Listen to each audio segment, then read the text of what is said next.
तत्व विचार में परम तत्व की श्रीमद् राजचंद्र विरचित श्री आत्मसिद्धि शास्त्र गाथा 66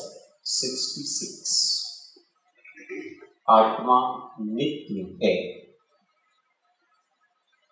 इसको तर्क के द्वारा न्याय के द्वारा समझाया जा रहा है। कोई संयोग थी नहीं जिनकी उत्पत्ति था, नाशन तेनो कोई मां ते थे नित्य सदा। कोई संयोग थी नहीं जिनकी उत्पत्ति था,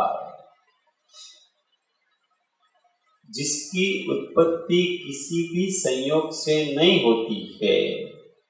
नाश न तेनो कोई मां, और उसका किसी में नाश भी नहीं होता है। तेथी नित्य सदा, जिसकी उत्पत्ति भी नहीं होती है और जिसका नाश भी नहीं होता है, वो हमेशा नित्य रहता है, वो सदैव रहता।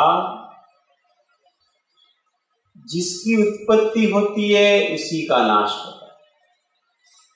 जिसने जन्म ही नहीं लिया वो मरेगा क्या? पहले तो जन्म लेना पड़ता है, फिर मरना पड़ता है।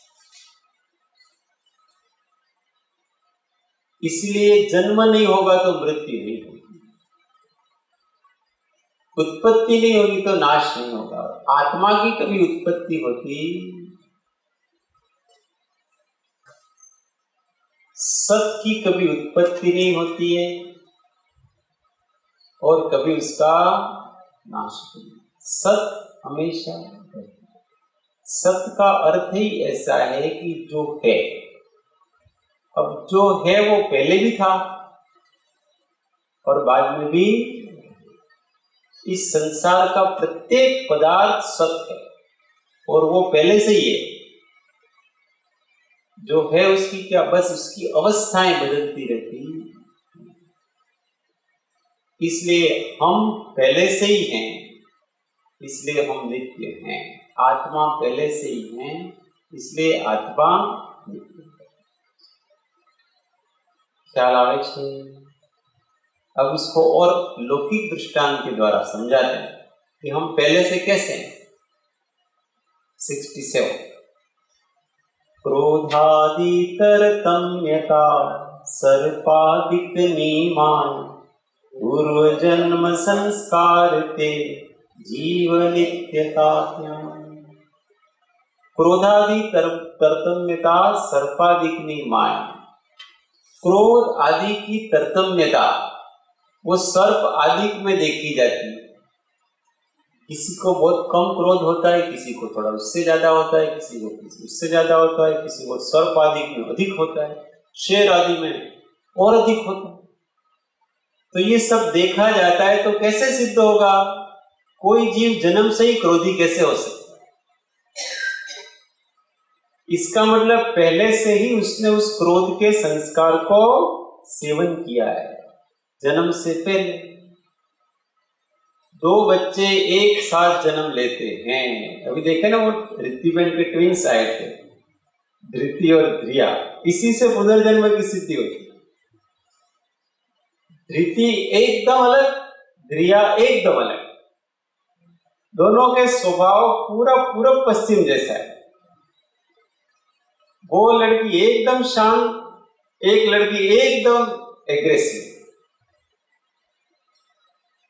देखो, अब दोनों ने एक साथ गर्भ में आए, एक साथ पालन पोषण हुआ, सब चीजें एक साथ मिली उनको। अभी भी सब चीजें उनके साथ एक साथ वही हो रही, परंतु फिर भी दोनों के संस्कारों में बहुत अंतर। इसका मतलब ये है कि पूर्व से ही वो संस्कार सेवन करते हुए आ रहे।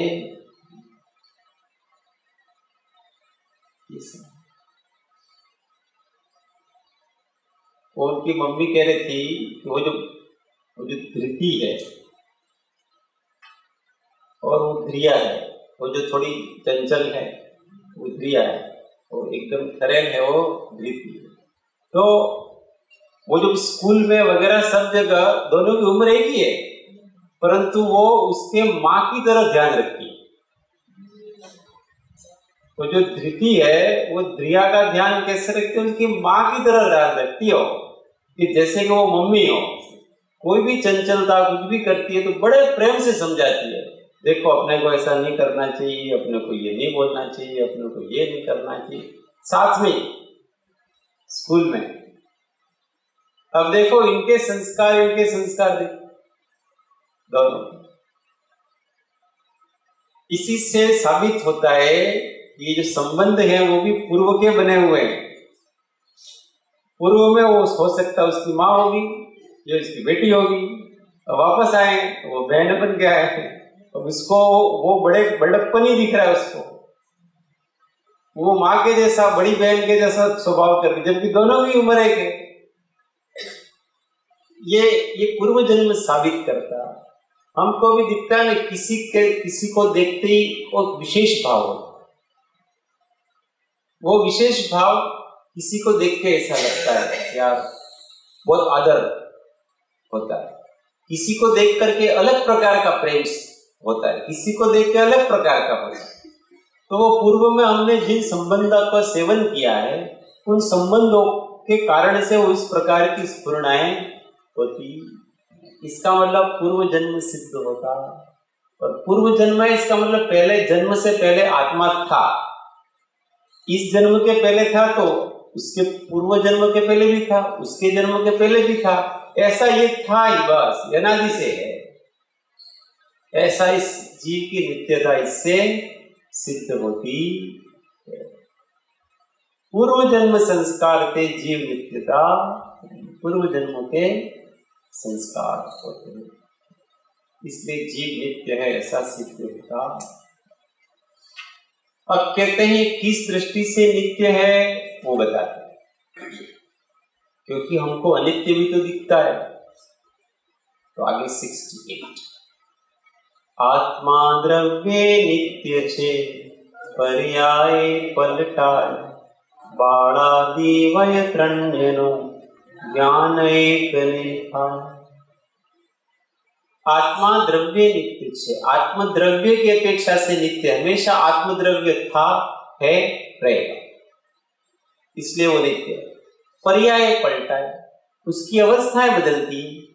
वही आत्मद्रव्य कभी मनुष्य रूप होता है, कभी नारकी रूप होता है, कभी तिर्यंच रूप होता है, कभी देव रूप होता है, कभी स्त्री रूप होता है, कभी पुरुष रूप होता है, कभी बालक रूप होता है, कभी प्रौढ़ हो जाता है, कभी वृद्ध रूप होता है, कभी युवा रूप होता है, कभी क्रोध रूप होता है, कभी मान रूप होता है, कभी क्षमा रूप होता है। कितने उसके पर्याय, कितनी सारी अवस्थाएं इसकी, वो सब पर्याय है। परंतु जो बालक है वही युवा है, और जो युवा है वही वृद्ध है। जिसने जन्म लिया है उसी का मरण है। जो मनुष्य था वही अब देव है, और जो देव था वही अब मनुष्य है, और जो मनुष्य है वही नारकीय होता है, जो नारकीय है वही तिर्यंच है, तिर्यंच है वही नारकीय है, नारकीय वही देव है। उसमें जो वो है ना, वो द्रव्य, ये वो ही है। तो ये जो वो ही है ना, वो द्रव्यता सिद्ध करता है, उसकी द्रव्य। और जो उसमें परिवर्तन हो रहा है, अवस्थाएं बदलती है, वो सब पर्याय है। तो दोनों सत्य हैं। द्रव्य नित्य भी है और द्रव्य अनित्य भी है। बाळादि वय त्रणनो ज्ञान एक ने था। जो बालक, युवा, प्रौढ़, इन सब तीनों अवस्थाओं का ज्ञान किसको होता है? एक आत्म द्रव्य को होता है। इसलिए जो जिसको ज्ञान होता है वो तो नित्य है, और जो अवस्थाएं हैं वो अनित्य है। अनित्य का अर्थ पर नहीं समझना। अनित्य का अर्थ होता है उस द्रव्य की अवस्था बनना और फिर उसको क्षणिक रहना और फिर वो चले जाना। इसका अर्थ पर्याय पर है ऐसा नहीं समझना। पर्याय भी स्व ही है। हम मनुष्य हैं तो कोई वो हम है कि पर है? हम ही तो मनुष्य हैं। तो हमारा मनुष्यपना स्वद्रव्य है कि परद्रव्य है? बोलो। हाँ, परद्रव्य। हमारा मनुष्य, जैसे ये जड़ परद्रव्य, ऐसे कि मनुष्यपना भी परद्रव्य। ये आत्मा ही मनुष्य हुआ है, कोई और द्रव्य मनुष्य, ये शरीर मनुष्य थोड़ी हुआ है। ये तो उस मनुष्य पर्याय का ऊपर का आवरण है। ये मनुष्य शरीर है, ये मनुष्य पर्याय नहीं है। मनुष्य शरीर और मनुष्य पर्याय में क्या अंतर है, कौन बताएगा? हाँ, आप। शरीर में तो ये ऊपर का जो ढांचा है वो शरीर होगा, और पर्याय में जो आत्मा का जो परिणमन उस भाव रूप ये है मनुष्य। तो जो पुद्गल है, ये शरीर, हाथ, पैर, ये तो शरीर है, ये आत्मा नहीं है। पर उसमें मनुष्य गति नाम कर्म के योग्य, मनुष्य के योग्य परिणाम हो रहे हैं। ये परिणाम है वो मनुष्य पर्याय। हम मनुष्यों की तरह खाते हैं, मनुष्यों की तरह पीते हैं, मनुष्यों की तरह सोते हैं, मनुष्यों की तरह बातें करते हैं, मनुष्यों की तरह परिणाम व्यवहार करते हैं। सब काम हमारे मनुष्यों की तरह, समाज व्यवस्था है, मनुष्यों की तरह विवाह संबंध है, मनुष्यों की तरह बच्चे पैदा करते हैं, मनुष्यों की तरह उनको पालते हैं, मनुष्यों की तरह शिक्षा पद्धतियां चलती है। सारे ये किसके योग्य हमारे? सब मनुष्य के योग्य। जो जो हमारे भाव है, परिणाम है, वो सब मनुष्य पर्याय। ये आत्मा की पर्याय है, ये शरीर नहीं है। शरीर तो ये जो व्यवहार कर रहे हैं, उस व्यवहार का एक मात्र शरीर तो बाहर का आकार है। शरीर पर्याय, शरीर मानव देह और मानव पर्याय, ये दोनों अलग चीज है। मानव पर्याय मानव देह में रहती है, इतना ही है। इसके लिए मनुष्य पर्याय के लिए मनुष्य देह चाहिए, नारकी पर्याय के लिए नरक का देह चाहिएगा, और देव की पर्याय के लिए देव का शरीर चाहिएगा, और तिर्यंच की पर्याय के लिए तिर्यंच का शरीर। तो ये शरीर है वो पर्याय नहीं है। तो शरीर के भीतर जो देव रूप व्यक्ति है, आत्मा है, तिर्यंच रूप आत्मा है, वो उसको परिणाम हो रहे हैं, वो है। बहुत से लोग इसी को पर्याय मानते। ये मनुष्य है, ये मनुष्य नहीं है। ये तो मनुष्य का शरीर है और ये परद्रव्य, मनुष्यता परद्रव्य, देवपना परद्रव्य नहीं, नारकीपना परद्रव्य नहीं, तिर्यंच पना परद्रव्य नहीं, तिर्यंच देह परद्रव्य, नरक देह परद्रव्य, ऐसा समझना चाहिए। विभाव व्यंजन पर्याय कहते हैं, वो मनुष्य पर्याय है, वो कर्म और आत्मा के संयोगी दो द्रव्यों से बनी हुई है। कर्म के उदय से इस प्रकार के सारे परिणाम बन रहे हैं, इसलिए वो मनुष्य पर्याय कहलाती है। शरीर होने से समझ में आ गया? देखिए सब बातों की क्लैरिटी होनी, द्रव्य गुण पर्याय की बराबर क्लैरिटी हो जानी।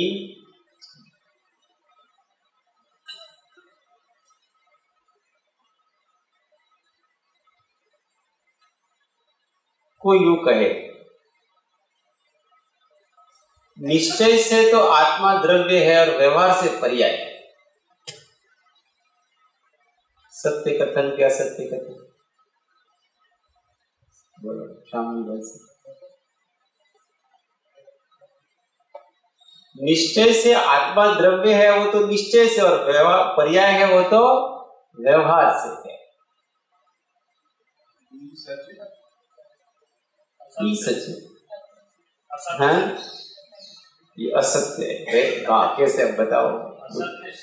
पर्याय भी आत्मा का क्या वेरी गुड, उसको व्यवहार नहीं कह सकते। निश्चय का मतलब देखो, निश्चय से आत्मा द्रव्य है और निश्चय से ही आत्मा पर्याय। ऐसा नहीं है कि निश्चय से आत्मा द्रव्य है, व्यवहार से आत्मा पर्याय है और पर्याय व्यवहार स्वरूप, ऐसा नहीं है। निश्चय का मतलब होता है वास्तविक। तो द्रव्य भी वास्तविक है और उसकी पर्याय भी वास्तविक है, अवास्तविक वस्तु थोड़ी। हम मनुष्य हैं, अच्छा ये झूठ है कि सत्य? ये बताओ। हम मनुष्य हैं, हमारी ये जो मनुष्य पर्याय है वो सत्य है कि झूठ है? सत्य। उस सत्य को आप व्यवहार कैसे कह सकते हैं? व्यवहार उसका नाम है जो असद्भुत है, जो वास्तव में नहीं है। जैसे घड़े को घी का घड़ा कहना, ये व्यवहार है। तो वास्तव में वो घड़ा घी रूप नहीं है, मिट्टी है, उसको आपने घी कहा, इसका नाम व्यवहार है। परंतु मनुष्य को ही मनुष्य, ये आत्मा ही मनुष्य रूप हुआ है और तो कोई है नहीं। तो वास्तव में निश्चय से आत्मा द्रव्य भी है और निश्चय से ही आत्मा पर्याय भी है। इसलिए निश्चय के ही दो भेद हैं, निश्चय नय के दो भेद हैं। कौन कौन से हैं? द्रव्यार्थिक नय और पर्यायार्थिक, ये निश्चय नय के दो भेद। पर्यायार्थिक नय मतलब व्यवहार नय नहीं है, पर्यायार्थिक नय है वो भी निश्चय नय। और उस निश्चय नय को दो भागों में बांटा। जो द्रव्य को विषय करता है वो द्रव्यार्थिक निश्चय नय, और जो पर्याय को विषय करता है वो पर्यायार्थिक निश्चय। और दोनों निश्चय नय, और दोनों ही पदार्थ का अंग है। पर्याय कोई पर वस्तु अथवा पर द्रव्य नहीं, परंतु केवल पर्याय ही आत्मा नहीं। कोई केवल पर्याय को ही आत्मा माने कि मैं मनुष्य ही हूं, तो उसको कहते हैं कि वो मूर्ता है। केवल मनुष्य जितने हम नहीं है, हम चेतन द्रव्य हैं। ये मनुष्य तो बदल जाएगी पर्याय, ठीक? पर कोई ऐसा माने कि मनुष्य पर्याय है ही नहीं, तो वो भी गलत है। हम केवल द्रव्य जितने भी नहीं है, हम केवल पर्याय जितने भी नहीं है, हम केवल गुण जितने ही नहीं है, हम द्रव्य गुण और पर्याय तीनों रूप हैं और तीनों सत्य हैं, तीनों निश्चय नय के विषय हैं। व्यवहार नय का विषय तो क्या है? ये शरीर मेरा है ऐसा कहना, वो क्या है? व्यवहार है, क्योंकि ये परद्रव्यों में संबंध बताया। जो परद्रव्यों को बताता है, संबंध बताता है दो द्रव्यों में, उसका नाम व्यवहार कहलाता। असद्भुत व्यवहार, फिर एक सद्भुत व्यवहार भी। उसमें एक ही द्रव्य को अलग अलग करके बताया जाएगा, उसको सद्भुत व्यवहार कहते हैं। जैसे आत्मा ज्ञान रूप भी है, आत्मा दर्शन रूप भी है, आत्मा चारित्र रूप भी है। आत्मा तो एक अखंड है, परंतु उसको टुकड़े टुकड़े करके उसको सद्भुत व्यवहार कहते हैं। इसकी यहाँ चर्चा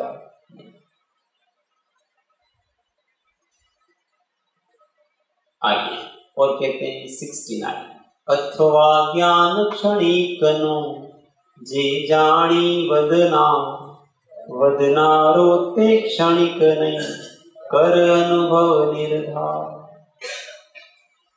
अथवा ज्ञान क्षणिक नो जे जानी वदनार, जो क्षणिक ज्ञान होता है अपने। अभी थोड़ी देर पहले अपने को जो फीलिंग हुई, उस फीलिंग को आप थोड़ी देर बाद बताना है। वो फीलिंग चली गई और फिर थोड़ी देर बाद बता दें कि मेरे को 10 मिनट पहले ऐसे भाव आया था, मेरे को ऐसी फीलिंग हुई थी। तो वो जो कहने वाला है वो क्षणिक नहीं है, अनुभूति क्षणिक। परंतु वो जो कह रहा है वो तो जब अनुभूति हो रही थी उस समय भी था, और अब वो उस अनुभूति को स्मृति के रूप में बता रहा है, उस समय भी वो है, वो शाश्वत है। जो भूतकाल की बातों को वर्तमान में बता रहा है, कह रहा है कि मैं पहले ऐसे ऐसे था, वो क्षणिक नहीं है।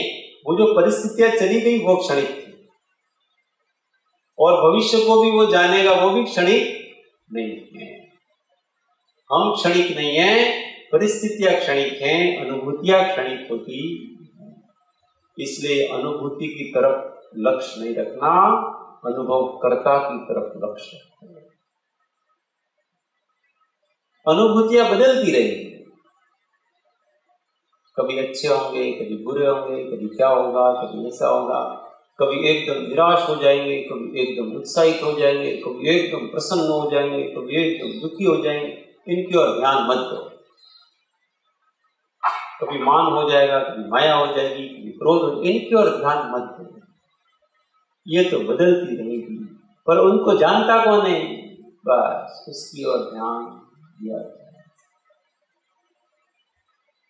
बच्चे बदलते हैं, बाप नहीं बदलता है। बाप तो वही रहेगा उसका। वो बच्चे बाप हो जाएंगे, पर बच्चों का बाप बाप ही रहेगा, वो नहीं बदलेगा कभी। ऐसे ही आत्मा है। क्षणिक अनुभूतियां, क्षणिक अनुभूतियों पर कभी ध्यान मत दिया। क्षणिक आत्मा की अनुभूति पर भी ध्यान मत दिया करो। उसमें भी अभी आप रस लेने लगे तो वो अनुभूति चली जाएगी। समझ में? हमको जो अनुभूति एक क्षण के लिए रहती है उसकी कोई आवश्यकता नहीं है। उस समय भी आप अनुभवकर्ता को ही अनुभव करो। ये थोड़ी देर के लिए बहुत अच्छी फीलिंग हुई, बड़ी शांति की, किसको हुई? बस जिसको हुई उसकी तरफ ध्यान दो, जानो बस। उसको लेने का प्रयत्न मत करो, झुको मत। जैसे ही झुके और वो चला जाए। अव्यवहार रूप से केवल जानते रहो। सारी अनुभूतियां आएगी और चली जाएगी, आएगी और चली जाएगी, आएगी और चली जाएगी। फिल्म की तरह एक सीन आएगा जाएगा, दूसरा सीन आएगा जाएगा। 2.5 घंटे तक सीन आते हैं और चले जाते हैं, और हम दृष्टा की तरह वहीं बैठे हैं। पर्दा वैसा का वैसा। यस, पर्याय पर समय, पर्याय बुरा। वो जो परिणति हो रही है वो पर समय है, वो पर्याय में मूड है, वो अज्ञान है सब। इसलिए अमेरिका से बेटा आए तो खुश मत हो, बेटे का फोन आए तो खुश मत हो, क्योंकि वो चला जाएगा। रहेगा क्या? बेटे के फोन से जो खुशी मिलती है वो रहेगी, थोड़ी देर के लिए चली जाएगी। सुख भी नहीं रहेगा, दुख भी नहीं रहेगा, कुछ नहीं रहेगा यहां पर। केवल उन सबको जानने वाला रह जाएगा। अनित्यता का बोध इसको है, और नित्यता का श्रद्धा इसको है। अनित्य वस्तु की तरफ नजर ही नहीं, जो बदलता है वो चाहिए ही नहीं हमको। उसको पाके क्या करें? कोई कहता है एक बार बस आपके दर्शन हो जाए, एक बार करके क्या करोगे? वो सब चले जाएंगे, दुखी हो जाते हैं। बस मुझे एक बार आप ऐसा कह दो, क्या करें? एक बार कह के वो तो चला जाएगा, फिर आप क्या करें? किसी भी घटना का इंतजार क्यों? अच्छा, मुझे एक बार, केवल एक बार आत्मा के दर्शन हो जाए, फिर नहीं करने। क्यों? जो एक बार होके चले जाएंगे ऐसी आत्मा का करना क्या आपको? एक बार सुखी हो जाओगे फिर दुखी। हमको ऐसा आत्मा नहीं चाहिए, ऐसा आत्मा दर्शन भी नहीं चाहिए जो एक बार होकर के छूट जाए। हमको तो अव्यवहार चाहिए। क्षणिक पर्यायों में हमको अब भटकना, अब हम तो पूरा लेंगे भाई, आधा अधूरा लेने वाले हैं नहीं, हम पूर्णता चाहिए। और पूर्णता है तो वो तो पूर्णता के लक्ष्य से ही पूर्णता हुई, अधूरी देर अनुभूतियों से थोड़ी हुई। मैंने 3 दिवस मजा आया था, एवं मजा फरी आ गया। अरे वो मजे गए, उसको क्यों लेना चाहते हो आप फिर से? इसका बोध किया जाए। अनित्यता का बोध हो गया और नित्यता का श्रद्धान हो गया तो हमारी गाड़ी अव्यवहार रूप से चलती है, एक्सप्रेस चलेगी। हम सामान्य व्यक्ति, कोई भी व्यक्ति हमेशा किसी न किसी की प्रतीक्षा, हम भी प्रतीक्षा, किसकी प्रतीक्षा? तो मुमुक्षु जीव हमेशा मोक्ष की प्रतीक्षा में रहते। अब आप प्रतीक्षा में रहोगे तो वो वस्तु आपको मिलेगी, और जो जिसकी नवीन उत्पत्ति उसका नाश है।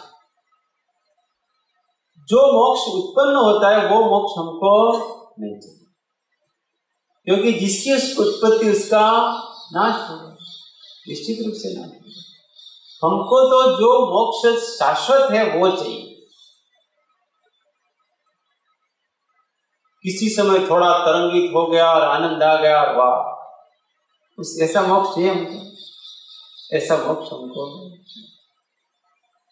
हमको तो अविनश्वर अवस्था, वो तो नित्य है। हम अपने नित्य स्वरूप पे दृष्टि करेंगे तो हम नित्य ही हैं। इसलिए मोक्ष की कल्पना हमने कुछ अलग अलग प्रकार से कर रखी है। वहां ऐसा होगा, वैसा होगा, उसी पिछला पूजा करके बैठेंगे, वहां सब अपने को दिखेगा सारा। अभी भी इसको देखने की इच्छा नहीं गई। उस समय में सब कुछ मुझे दिखेगा, अनंत अनंत सिद्ध भी दिखेंगे, अनंत केवल भी दिखेंगे, नारकी भी दिखेंगे, ये भी दिखेंगे, मेरे भी सारे भाव दिखेंगे, सबका सब देखना ही है इसको। तो सिर्फ देखना ही, कुछ पूछने वाला नहीं रहेगा। हाँ, पूछने वाला भी नहीं रहेगा। आपको पूछेगा कौन? आप बताओगे इसको। अभी इसको देख करके बताने की भी इच्छा है। मैं सब देखूंगा, जानूंगा, फिर सबको बताऊंगा, देखो। मैं केवली बनूंगा, फिर सबको बताऊंगा, देखो लोकालोक ऐसा है। ये जब तक इच्छाएं पड़ी रहेगी तब तक आपको कोई संवेदन नहीं होने वाला।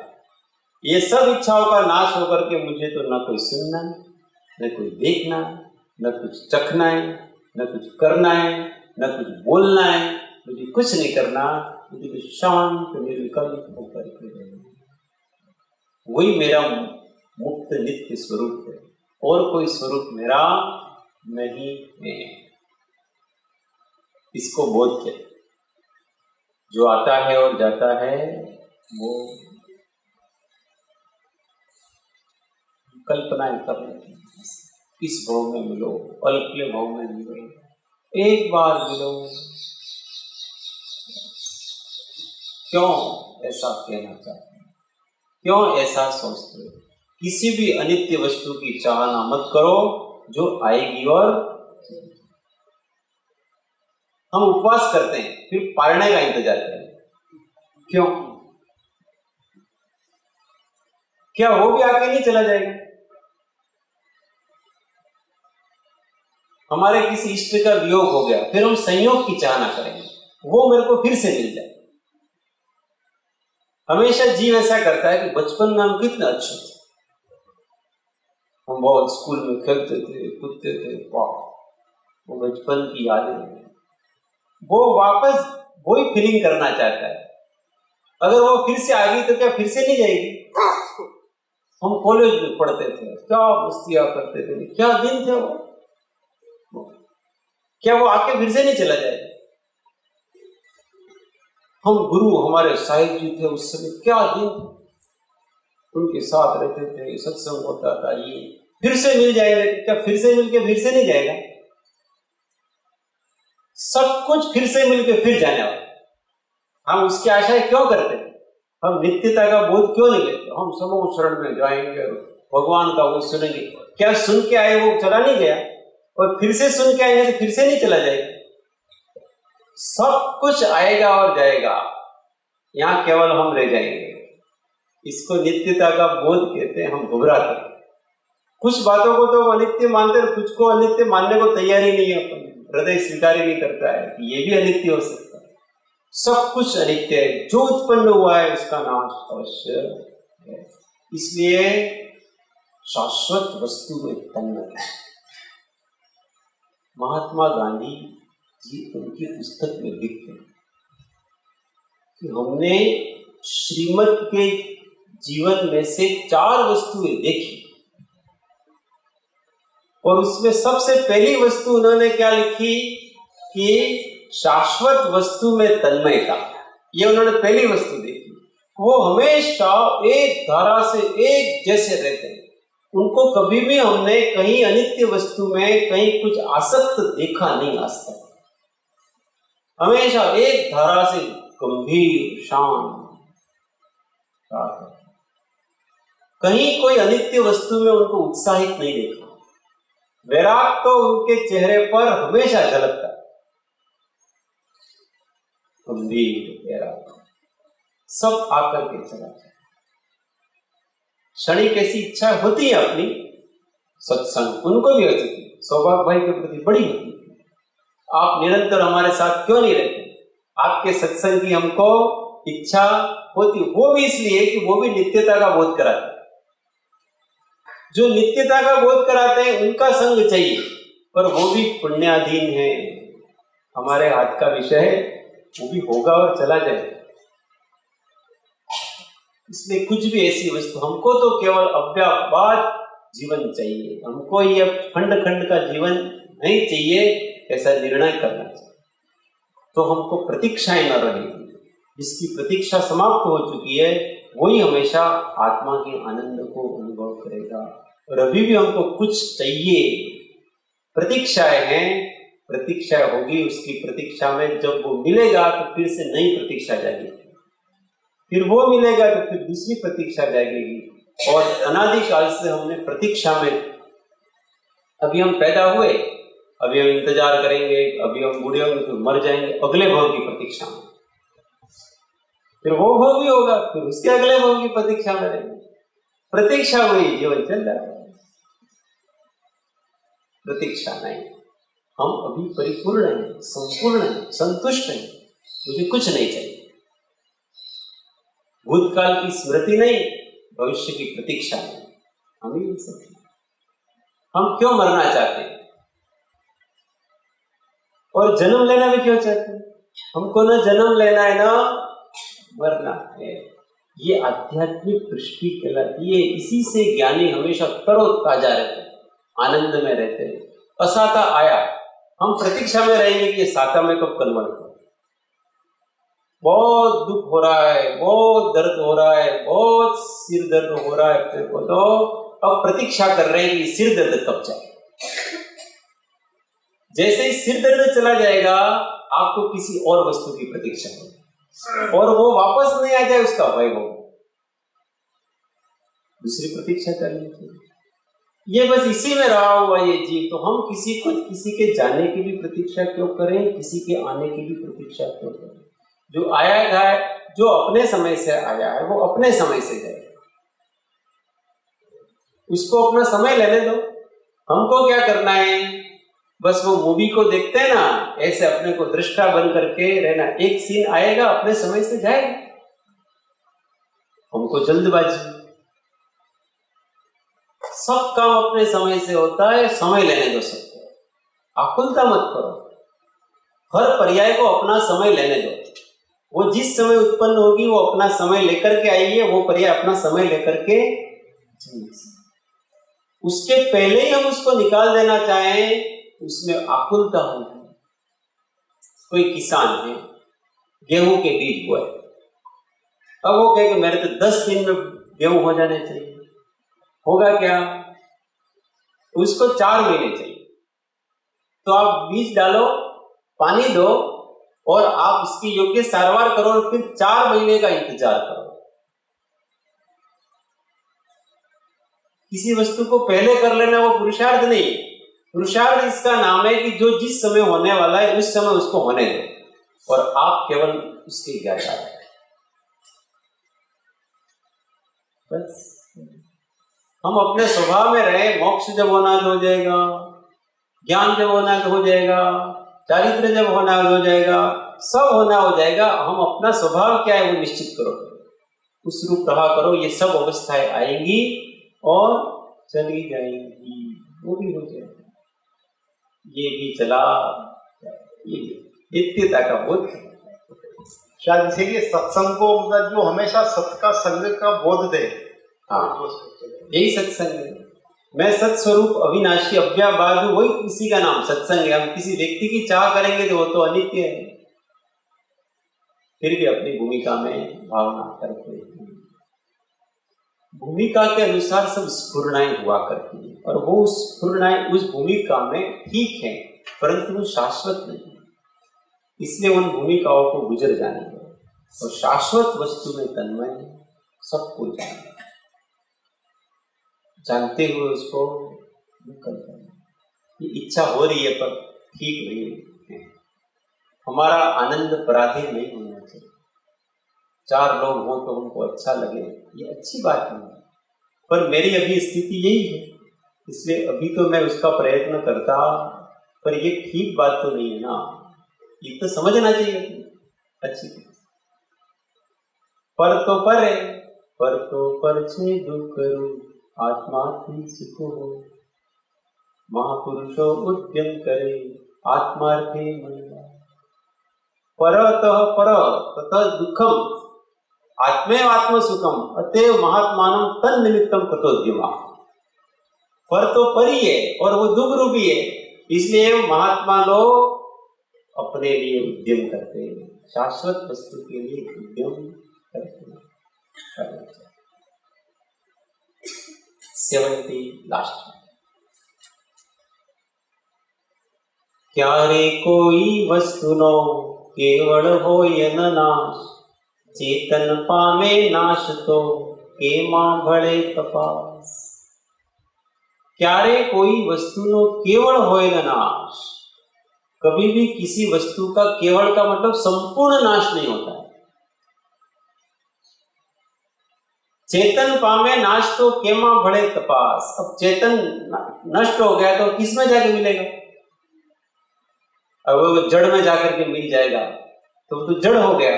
चेतन जो चेतन रहा ही नहीं तो वो जड़ है, वो चेतन हो जाएगा। इसलिए किसी भी वस्तु का कभी सर्वथा नाश नहीं होता है, उसकी अवस्था का नाश होता है। जो अवस्था उत्पन्न हुई है उसका नाश होता है, उस वस्तु का नाश होता। सद वस्तु हमेशा सदरूप बनी रहती, इसलिए हम नित्य हैं, मुक्त हैं, ऐसा अपने को मानना। इसके संबंध में अब किसी को शंका है? नित्यता के संबंध में बराबर। नित्यता का बोध हो जाने पर क्या होगा? अनित्यता असार रूप लगे, अनित्य वस्तुओं में अनासक्ति जागे, ये उसका फल है। केवल जानना ये तो फल नहीं है ना। तो जो भी अनित्य है वो असार रूप है, उसके प्रति उदासीन हुआ जाए। 5 इंद्रियों के विषयों के प्रति उदासीन, इष्ट संयोगों के प्रति उदासीन हुआ जाए, अनिष्ट संयोगों के प्रति उदासीन हुआ जाए, इष्ट संयोगों के प्रति उदासीन हुआ जाए, इष्ट वियोग के प्रति उदासीन हुआ जाए, इष्ट संयोग के प्रति उदासीन हुआ जाए, सब के प्रति उदासीन, सुख के प्रति उदासीन, दुख के प्रति उदासीन, क्योंकि ये सब आते हैं और जाते हैं। एक मैं सदा रहने वाला आनंद पूर्ण, इसका नाम अनित्यता का मूल है।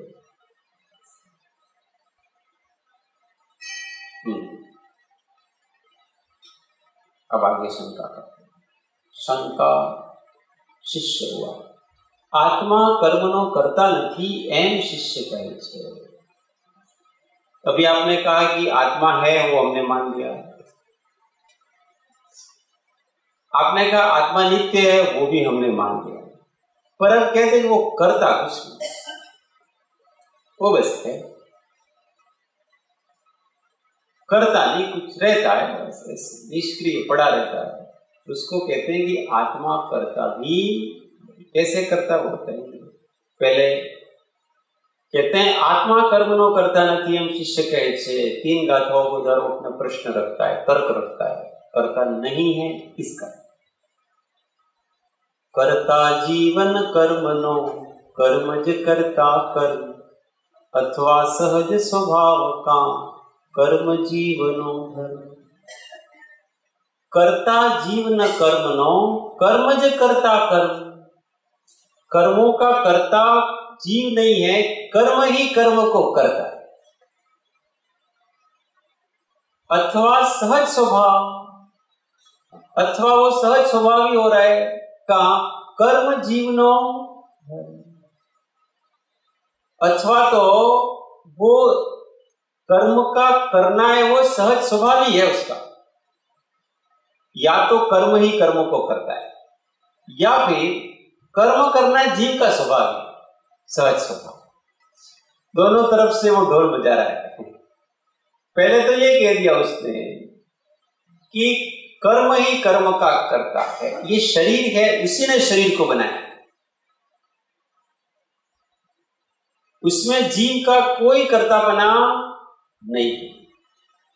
अथवा शरीर आदि बनाना ही जीव का स्वभाव, सहज स्वभाव ही है इसका।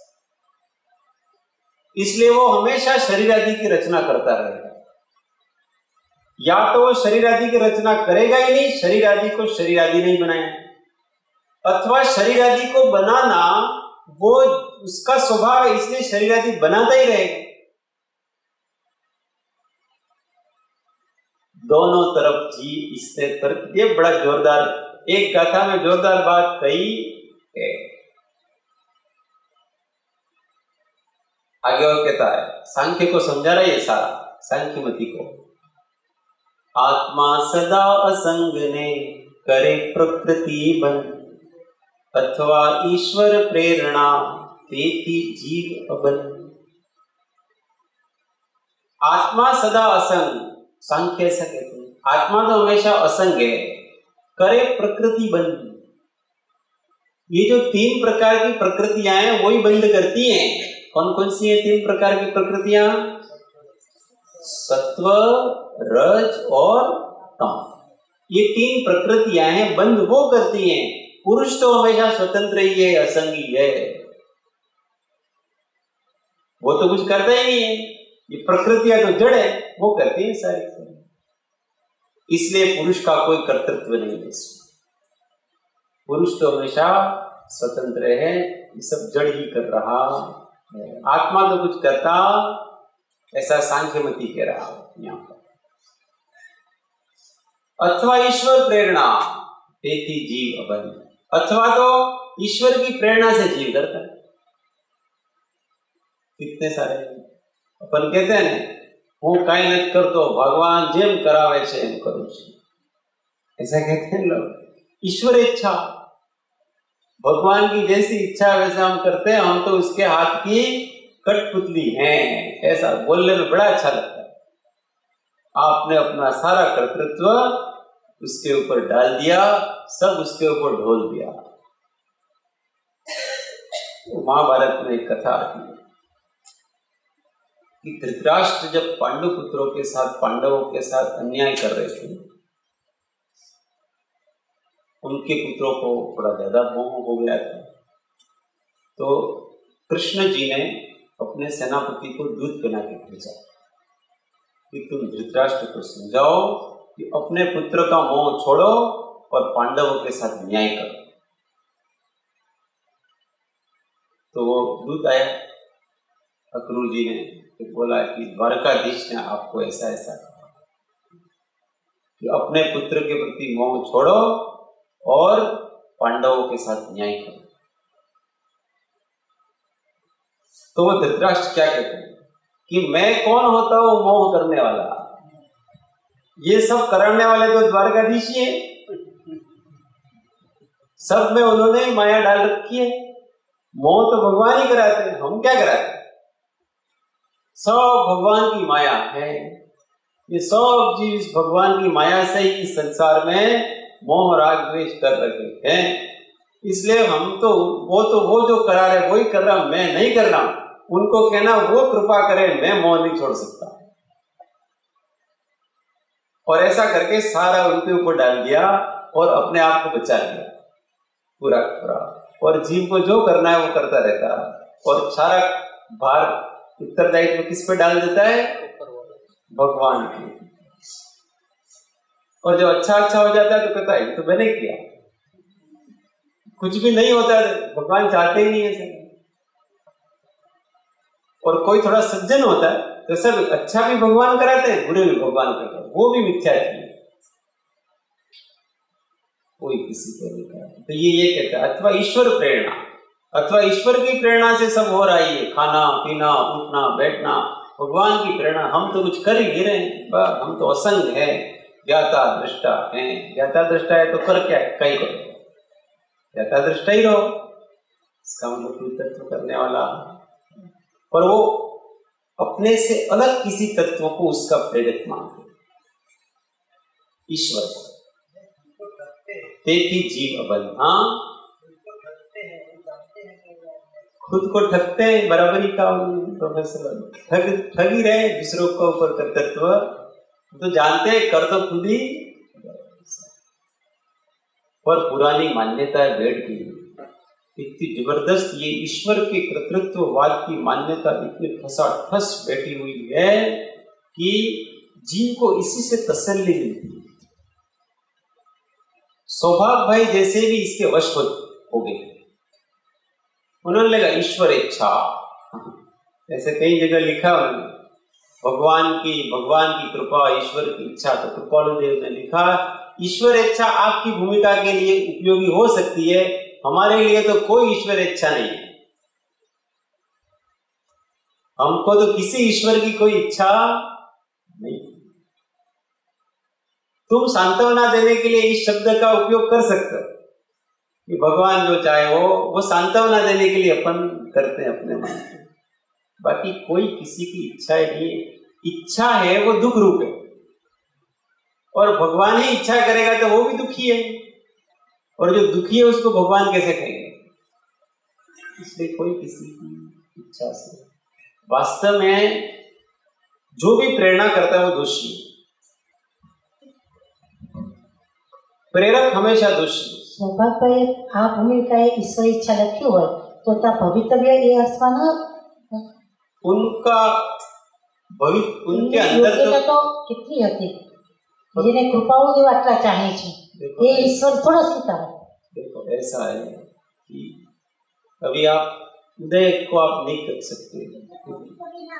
उनको पता था कि ज्ञानी के पास में जाकर के कोई याचना नहीं करनी चाहिए, क्योंकि जब कर्म का धक्का लगता है ना तो जीव को कैसे कैसे अंदर के संस्कार आ जाते हैं।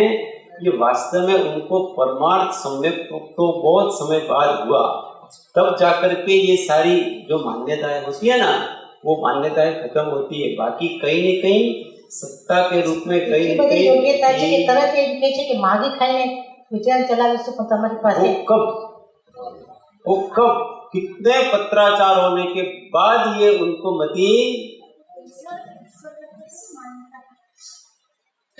उन्होंने जिस प्रकार से लिखा है और सौभाग्य भाई ने जिस प्रकार से उत्तर दिया ना, उससे तो इसी प्रकार का भाव व्यंजित होता है। अपने तो अब उनके अभिप्राय में क्या था वो अपन नहीं जानते हैं, परंतु सामान्य रूप से जिस प्रकार से वो पत्राचार है, उस पत्राचार में उन्होंने लिखा है और कृपाणु स्वर के आपको अगर इससे तसल्ली होती है तो भले कोई दिक्कत नहीं, हमको कोई दिक्कत नहीं। अगर भगवान के हिसाब से कि कोई भगवान है वो कभी अपना जो चाहे वो करे तो उसमें हमको कोई दिक्कत होती नहीं, परंतु एक तो क्या है कि रूढ़ी से भी चल भगवान भरोसे तो ज्ञानी है उसको भवितव्य लेगा उसके, ऐसा नहीं कि वो सर्वथा नहीं हो सकता है उनके अभिप्राय में वो भी हो, परंतु अपन तो वो जो भाव व्यंजित हो रहा है जैसा उन्होंने उत्तर दिया उस उत्तर के हिसाब से, बाकी तो उनके भाव में। कई बार ऐसा भी होता है जैसे वाद विवाद को टालने के लिए कसाई न बढ़ जाए तो कहते कि ठीक है छोड़ो इसको, भगवान भरोसे बात में નથી ભગવાન દાઈ છે તસે પણ એક પોઈન્ટ તો શ્રદ્ધા જ કામ કરતી હોય, परंतु वो काम करती हो तो हाँ तो बात किसी के विषय में कुछ नहीं कह सकते, अपने यहाँ किसी के विषय में कुछ कह सकते हैं नहीं, कब किसकी परिणति किस प्रकार की हो जाए हम किसी की वर्तमान में सबके क्षयोक्षमिक सम्यक है कब हाँ वही जानते हैं, क्या कौन जाने, हम तो जो पत्राचार हुआ है उससे तो वही अभिव्यंजित होता है, हम उसके हिसाब से अपनी मति से, बाकी तो केवल ही जानते और वो खुद जानते हैं। बड़े बड़े ऐसे हो जाते हैं कि मिथ्यात्व के अधीन जब हो जाते हैं ना कुछ भी पता चलता नहीं, ऐसी चेष्टाएं करते हैं पता नहीं किस किस को पूजने लग जाएंगे न किस किस को मानने लग जाएंगे न पीर बाबाओं में लग जाएंगे न सब जगह मंत्र तंत्र में लग जाएंगे कि इससे मेरा काम हो जाए, इससे मेरा काम हो जाए, इससे मेरा काम। मजबूरी है वो क्या नहीं कराती, कर्म का धक्का जब ऐसा लगता है ना बड़े बड़े सम्यक दृष्टि बहुत गहन मिथ्यात्व का सेवन करने लग जाते हैं, इसमें असंभव कुछ नहीं। उनको उपदेश मतलब आपकी तरफ से क्या समझेंगे, ये तो बहुत बड़ी बात है। संदेश ईश्वर नाम की तो कोई ईश्वर शुद्ध स्वभाव ऐसा कहेंगे, यहाँ कहेंगे कोई ईश्वर होता नहीं है, ईश्वर शुद्ध ऐसा अभी समाधान करेंगे, ईश्वर की कोई प्रेरणा होती जनरल के पुरुष प्रमाण वचन प्रमाण से लेवल है हाँ शुरुआत पुरुष प्रमाण वचन किसके प्रमाण से સૌભાગ્યના અર્થમાં કરતા વાત સમજવા ઈચ્છીએ છીએ, पर भक्ति अब कोई भक्ति की भाषा में भी बोला जाता है, भक्ति की भाषा भी ચાલે છે આપણે વાત એમ ચાલે છે કે સૌભાગ્યભાઈ ઈશ્વરવાદ प्रतिपादन करता નથી। हाँ वो ईश्वर उनका प्रतिपादन कैसे हो सकता है ऐसा नहीं, तो कभी कभी ऐसा जीव को वास्तव में ईश्वर को मानना और ईश्वर को सृष्टि के कर्ता धर्ता के रूप में मानना ये दो अलग चीजें। ईश्वर को तो सब मान रहे हैं, अपन वितराग देव को ईश्वर ही कहते हैं क्योंकि वो ऐश्वर्यवान है, परंतु कर्ता तरीके मानना कि देखो मुझे वो कराता है, ये तो आपको पूर्व पश्चिम के बीच हाँ मुझे उन्होंने प्रेरणा करी, मुझे वो कर्म भगवान ने कराए, देखो वो मेरे को भगवान फल दे रहा है, इस प्रकार की अगर मान्यता है तो उस मान्यता को यहाँ पर वो नहीं मिलता। बाकी किसकी क्या मान्यता है वो उसको छोड़ो, अपनी मान्यता को ठीक करो, इतनी सी बात।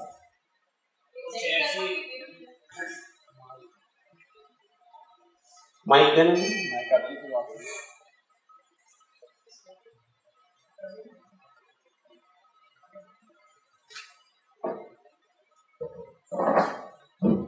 कुछ ऐसी जटिलताएं हैं जो सामान्य आदमी की समझ में भी नहीं आती, कि जैसे हम लोग कहते हैं कि आत्मा तो कुछ करती नहीं, मतलब ज्ञाता दृष्टा होने के अलावा एक तिनका भी नहीं तोड़ती आत्मा, और शुद्ध वो तो शुद्ध स्वभाव की अपेक्षा, बाकी तो सब करते हैं, हाँ वो भी बताएंगे।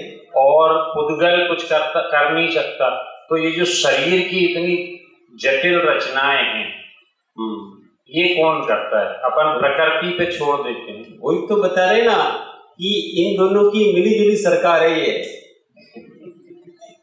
मिलीजुली सरकार सब करती है, स्वतंत्र रूप से कोई कुछ नहीं करता है, पर दो मिलकर के निमित्त नैमित्त रूप से ये सारा विश्व बना हुआ है और ये सारा उन षट द्रव्यों का निमित्त नैमित्तिक संबंध है, उससे ये सारा विश्व सर्जित हुआ है। एक दूसरे कर्म जो भी जीव के हैं, ज्ञानावरण आदि, वो उसका निमित्त जीव है और जीव के भावों का निमित्त ज्ञानावरण आदि कर्म है। दोनों का निमित्त नैमित्तिक संबंध है। इसलिए कोई ये कहे कि इस शरीर को मैंने नहीं बनाया तो वो भी सर्वथा झूठ, और कोई ये कहे कि इस शरीर को मैंने ही बनाया तो ये भी सर्वथा झूठ। ये कर्म और जीव दोनों ने मिल करके इसकी रचना, अगर जीव भाव न करे तो शरीर की रचना कैसे, नाम कर्म कैसे उपार्जित हो? ये तो नाम कर्म से उत्पन्न हुआ है, और नाम कर्म किसने उपार्जित किया? किसने भाव किया था कि वो कार्मण वर्गणाएं नाम कर्म के रूप में कन्वर्ट हुई? जीव ने भाव किया। अभी ये नाम कर्म नहीं बांध सकता है, ये पुद्गल चेतना चाहिए। भाव तो कर रहा है, लेकिन एक्टिव रूप से तो आत्मा कुछ नहीं कर रही ना। शरीर की संरचना में आत्मा इसलिए ऐसा कारीगर की तरह वो थोड़ी बनाएगा। हाँ, कारीगर तो दूसरे हैं। ये आश्रम बना, ठीक है, इस आश्रम के किसने बनाया बता? भाव करना तो मुख्य बात है। तो यहाँ के जिन्होंने किसी के मन में ऐसा भाव पैदा हुआ, उसका वो करता है। ये ईंट पत्थर होए वो तो अपने आप किसी के निमित्त से व्यवस्थित हो गए, इसमें क्या? तो जो प्रेरणा करने वाला है, भाव करने वाला है, वो उसका कर्तृत्व, वो भाव को करता है। और बाकी पुद्गल की रचना पुद्गल के रूप से होती है। जीव की रचना, जीव का काम भाव करना, ऐसा निमित्त नैमित्तिक संबंध है। आगे आएगा, अभी तो आप इंतजार करें। अब कहते हैं माटे मोक्ष उपाय नो कोई न हेतु जना है, कर्म तणो कर्तापणो का नहीं माटे मोक्ष उपाय, मोक्ष के उपाय का कोई हेतु हमको तो कहीं लगता नहीं है कुछ। क्यों? क्योंकि कर्म तणो कर्तापणो का नहीं न तो कर्म उसका स्वभाव छोड़ेगा, न वो करने वाला उसका स्वभाव छोड़ेगा, न कभी ईश्वर का अभाव होगा, न कभी प्रकृति का अभाव होगा। ये तो होने ही वाले हैं और ये ऐसे होते ही रहेंगे बस। इसलिए कभी मोक्ष होने वाला, ये तो ऐसे ही चलता रहेगा। जीव भाव करेगा, फिर वो इस प्रकार से ये हो गए, इस प्रकार से ये सारा ईश्वर हमेशा से, और ईश्वर तो प्रेरणा देता ही रहेगा। तो मुक्त कैसे? मुक्त नहीं होंगे। तो इसको कहते हैं कि भाई सर्वथा ऐसा भी नहीं है। कर्म का कर्ता जिस प्रकार से है और अकर्ता जिस प्रकार से है वो भी बता रहे हैं। समाधान सद्गुरु वाच कर्मनो कर्तापणो आत्माने जे प्रकारे छे ते प्रकारे सद्गुरु समाधान करे छे। कोई चेतन प्रेरणा कौन ग्रहे तो कर्म, जड़ स्वभाव नहीं प्रेरणा जो विचारी धर्म। बस सुंदर। होय न चेतन प्रेरणा कौन ग्रहे तो कर्म। अगर चेतन की प्रेरणा नहीं हो तो कर्म कौन ग्रहण करेगा, कर्म कौन बांधेगा? ये टेबल है, उसको ज्ञानावरण, कृष्णावरण, मोहनीय, अंतरा, ये सब कर्म इसको लगते हैं कि नहीं? ये टेबल बांधता है कि नहीं बांधता? कर्मों को नहीं बांधता है। क्यों? क्योंकि इसमें कोई भाव करने वाला, और जो कर्म ग्रहण करेगा उसी के कर्म का उदय आएगा। जड़ स्वभाव नहीं प्रेरणा, जड़ स्वभाव, जड़ तो कोई प्रेरणा करता नहीं है। जो विचारी धर्म, वस्तु के स्वभाव को विचार करके आप देखो कि वास्तव में ऐसा है कि नहीं।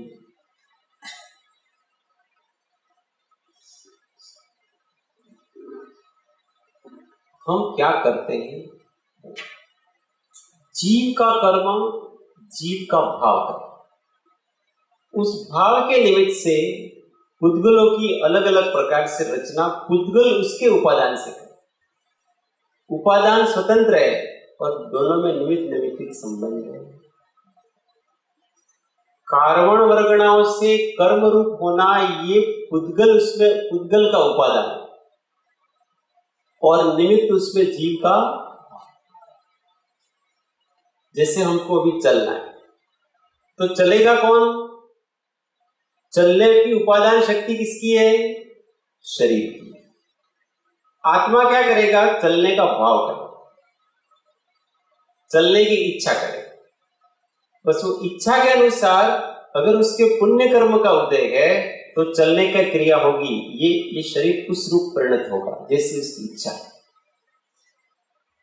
ये सारी सृष्टि है ना, वो जीव के परिणामों के इर्द गिर्द चलती है।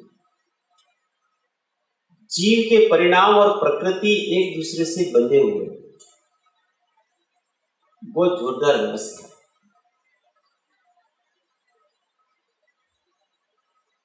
आप देखना, जहां पर भी प्रकृति कुपित हो रही है, विपरीत परिणमित हो रही है, वो किस कारण से पता है? वहां जीवों के पाप बढ़ गए। जहां जीवों के पाप बढ़ जाते हैं तो प्रकृति विपरीत परिणत होती है। वृक्ष फल देना बंद कर देंगे, भूकंप आएगा, बाढ़ आएगा, अकाल पड़ेगा, भूमि का रस घट जाएगा। ये क्यों? वहां के रहने वाले जीवों के पाप के उदय से ऐसा होता है। प्रकृति भी विकृत हो जाती है। और जब पुण्य का उदय आता है जीवों के, वापस सब बरसात समय पे होने लगेगी, हरियाली होने लगेगी, फल है वो फल फूलेंगे वगैरह सब। इसका सबसे स्पष्ट दृष्टांत तो भगवान का होता है। जब भगवान कहीं विहार करते हैं तो बिना ऋतु के फल आ जाते हैं। सारी प्रकृति इतनी प्रफुल्लित हो जाती है, दुर्भिक्ष समाप्त हो जाता है। क्यों? पुण्य के बल से। उस भगवान के पुण्य प्रताप से जीवों के भी पुण्य कर्म की उदीर्णा हो जाती है। सब एक जीव का कर्म दूसरे जीव के कर्म के साथ भी बंधा हुआ है। ऐसा नहीं है कि हमारा कर्म सबका स्वतंत्र है, ऐसा नहीं है। दूसरे के प्रभाव से उसका भी कर्म प्रभावित है। कैसे? आपको बहुत गुस्सा, अभी कौन सा कर्म चल रहा है? क्रोध कर्म चल रहा है। आपको जैसे ही गुस्सा है, आपको जिसके प्रति बहुत श्रद्धा है, ऐसे अपने गुरु के पास चले जाओ, एकदम ठंडा हो जाओ। उनके प्रभाव से आपका कर्म उपशमित हो चुका है। कोई व्यक्ति को खाने नहीं मिल रहा, बहुत गरीब, वो व्यक्ति किसी संत महात्मा के पास पहुंच गया। जब तक वो उसके आश्रय में, उसके सानिध्य में रहेगा, उसको 2-3 टाइम मस्ती से भोजन मिलेगा, सब खाना पीना भी मिलेगा, रहने का भी मिलेगा। किसके प्रताप से? पता है? उस संत के प्रताप से। उसके भी अंदर पुण्य का संक्रमण हुआ है, उसका भी उदय बदला, सारी चीजें। और जैसे ही उस संत के प्रभाव से दूर जाएगा, वापस फटे चिथड़े। कर्म कैसे संक्रमित होते हैं? दूसरे के प्रभाव से। प्रभाव, योग बल, प्रभाव एक ही बात है। और आप अगर किसी ऐसे व्यक्तियों की संगति में चले जाओ, दुष्टों की संगति में चलो, खाना नहीं मिलेगा आपको। पुण्यहीन व्यक्तियों की संगति में चले जाओ, आपको पेट भर के भोजन नहीं मिलेगा। आपको बहुत अच्छा मिल रहा था अभी सब, और आपने ऐसे व्यक्ति की संगति की, अब आपके भी उस सारे पुण्य का नाश हो जाएगा, पाप का उदीर्णा हो जाएगी, पाप का उदय आ जाएगा तुरंत आप। इसलिए तो हमेशा सज्जनों की संगति के लिए कहते हैं, शांत पुरुषों के पास रहने के लिए कहते हैं। आप जिसके पास रहोगे, आपका उदय भी उस रूप होगा, उस परिस्थिति, द्रव्य, क्षेत्र, काल भाव से प्रभावित होगा। अब यहाँ सत्संग में बैठे हुए हैं तो सबके अपने अपने उदय, सबके उदय बदल गए। निमित्त में 6वें क्या 7वें में भी, 8वें में भी, 9वें में भी, कहां तक है?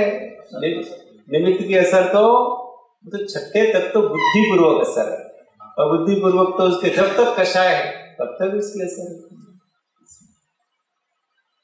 इसलिए अपने को अपने से अधिक प्रभावी के आश्रय में रहना, नहीं तो हम भी दुखी हो जाएंगे। पर वो अपने कर्म हैं, उसके निमित्त से उत्पन्न हो रहा है।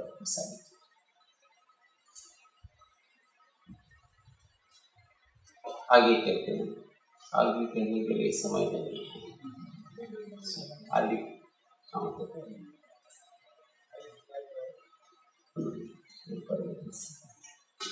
ये कर्तापना और भोक्तापना, कर्तापना अच्छा समझ लेंगे तो बहुत महत्व होगी उसमें। हम क्या कर सकते हैं और क्या कितना कर सकते हैं, कहाँ तक कर सकते हैं, निमित्त नैमित्तिक व्यवस्था, कार्य कारण व्यवस्था, ये हम नहीं समझ पा रहे हैं। इसलिए हम अहंकार के वशीभूत हो रहे हैं। कोई तो मानता है तो बिल्कुल नहीं मानता। निमित्त नैमित्तिक संबंध भी मानना चाहिए। कोई कहता है कि देवी देवता सब करते हैं, कोई कहता है देवी देवता कुछ नहीं करते। ये दोनों अतियों पर है। ये दोनों सत्य, इन दोनों के बीच का फर्क है। उससे होता भी है और उससे વિવક્ષા ભેદ છે, બાકી સિદ્ધાંત કેવી રીતે માની શકાય? કોની એ દૌત્ય સમા વ્યક્તિનું પુણ્ય હોય તો જ કરી શકે। એ સિદ્ધાંત નો થાય, વિવક્ષા ભેદ છે। ये तो बात है कि अब आप यूं कहोगे निमित्त कुछ नहीं करता यूं, तो निमित्त के बिना कुछ होता भी। इन दोनों को आपको हमेशा साथ में ही रखना पड़ेगा, नहीं तो आप एक तरफ ढलोगे। आप निमित्त करता है, मतलब निमित्त को आप अगर ढूंढोगे तो विकल्पों में निमित्त करता है, निमित्त बस उसको जो काम हमारा होने वाला है ना, वो निमित्त अपने उसमें निमित्त होगा। आप उसको नकार नहीं सकते। નિમિત્ત હોગા होता नहीं। हाँ, होगा ही होगा। अरे इतना प्रभाव होता है कि कोई किसी को अभी कोई मंत्र तंत्र वाला आए ना, इसको कोई तुम मूर्छित हो जाओ, ये तुरंत बेहोश हो जाएंगे। ये तुरंत बेहोश हो जाएंगे। વિવક્ષા ये प्रभाव है नहीं, इसका। no, अब आप ऐसा कहो no। उस व्यक्ति ने कुछ नहीं किया, सब इनके उदय से, पर वो निमित्त रूप से उनके उदय की उदीर्णा करने वाला प्रभावी निमित्त है होना था उसको। वहां पर। ऐसा है ना, ये होना था वो भी सत्य है, परंतु उस होने में निमित्त है वो भी सत्यों को स्वीकार करो, नहीं तो हम अतियों पे चले जाते हैं। और व्यक्ति क्या करता है कि एकदम निराधार हो जाता है। इसलिए योग्य निमित्तों का भी हमको सेवन करना चाहिए। यहाँ पर एक बात है, किसी को भूत प्रेत लगा, हाँ, अब ये लगा कि दोपहर में देवी के पास जाने से भूत प्रेत दूर होगा, दोपहर में चर्चा करेंगे। क्या उसको वहां जाना? अभी हम दोपहर में भूत लगाएंगे भी सही और भूत निकालेंगे भी सही। आप देख रहे हैं, दौर लगेगा भी और निकलेगा भी सही। आत्मा का भूत लगाएंगे और कुछ नहीं। પૂજ્યશ્રી એટલે જ કે છે નિમિત્ત વગર પણ કાંઈ નથી થતું, નિમિત્ત વડે પણ કાંઈ નથી। यही बात है। સવાલ વજનનો છે। सभी अपेक्षा लगे, उपादान और निमित्त, इन दोनों।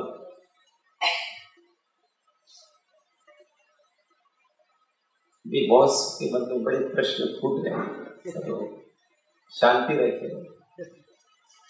देखो हम सभी सत्संग करने बैठे हैं तो हमारा जो ध्येय क्या है,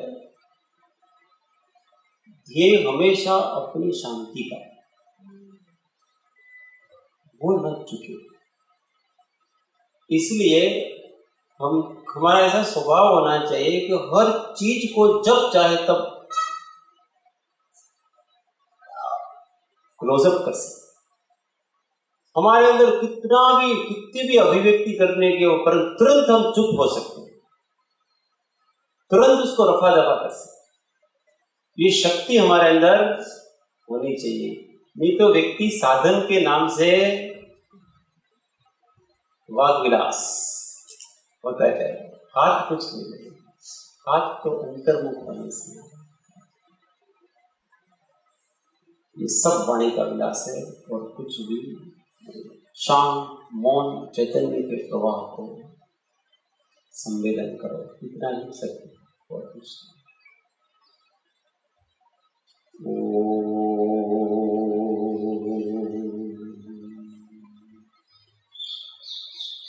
सुखधाम अनंत सुसंत चरि दिन रात्र रहे ध्यान, पर शांति अनंत सुधामय प्रणमो पद तेवर के। ओ प्रणमो पद तेवर के।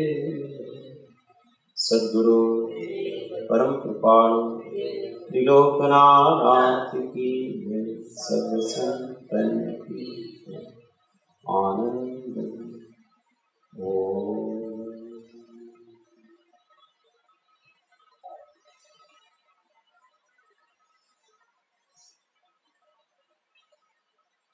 जय सद्गुरु।